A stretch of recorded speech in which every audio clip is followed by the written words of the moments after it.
KTN. Well, you know what they say in legal proceedings, the burden of proof lies with the accuser. Let's wait and see. Meanwhile, President William Ruto is on the spotlight once again after turning his guns on Parliament, accusing it of allowing corruption to thrive instead of discharging its constitutional mandate. Critics are now accusing President William Ruto of using leaders when in need and dumping them at will. Various instances cited where the president has severally pushed an agenda with the leaders and later changing tone. Could the president be setting up the members of parliament against the electorate? Well, KTN's political affairs reporter Daniel Kariuki interrogates. A sustained war by the executive, led by President William Ruto, on corruption at the legislative arm of government has opened a can of worms. Members of parliament are up in arms. The reason?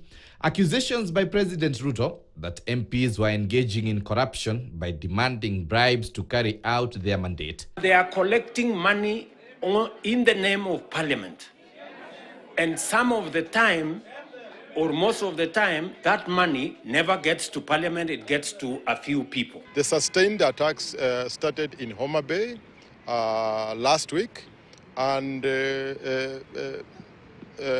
reached FIFA pitch yesterday, and members of parliament are not happy. These claims have not gone down well with section of members who feel this would have been addressed in a different way. A consultative approach should have been done so that we can hear it behind the curtains, ask ourselves questions where we may have gone wrong so that we can be able to make corrections. But the move has left tongues wagging.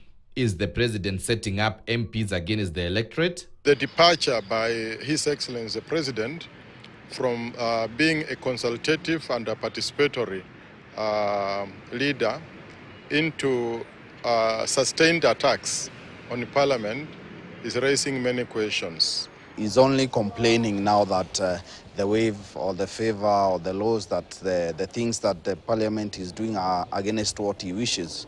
Remember, we've seen him use the parliament himself to, pursue and fast-track his agenda. Ruto is on the spot. He's being accused of using leaders to push an agenda, only for him to take a U-turn when things go the other way if the agenda fails.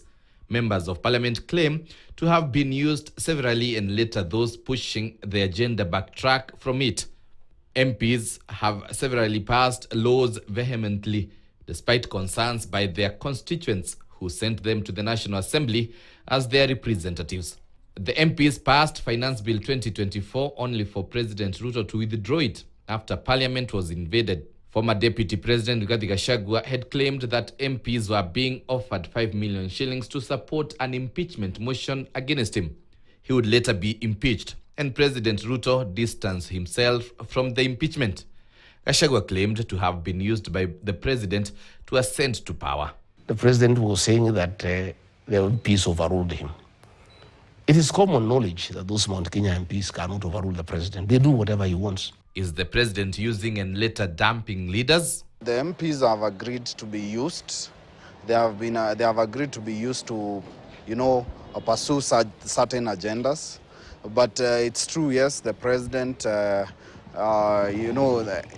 from a political view, he's a user president. As members of parliament head for their recess, it remains to be seen the kind of relationship President William Ruto will have with the legislative arm of government and other leaders, and how government bills will be handled by the House.